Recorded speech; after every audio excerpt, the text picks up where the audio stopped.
Hello guys, welcome to Pronouncist, your pronunciation guide. Today we will learn how to pronounce the word shown on the screen, monks.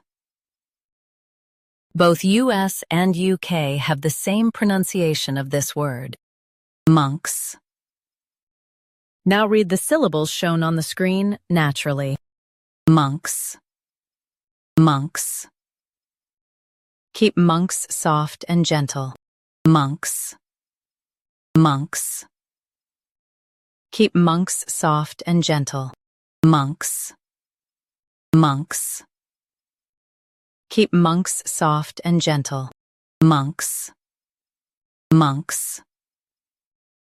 Practice repeatedly and you'll soon be able to say this word perfectly. The best way to practice is to repeat the syllable multiple times. The meaning of the word is religious men living in community.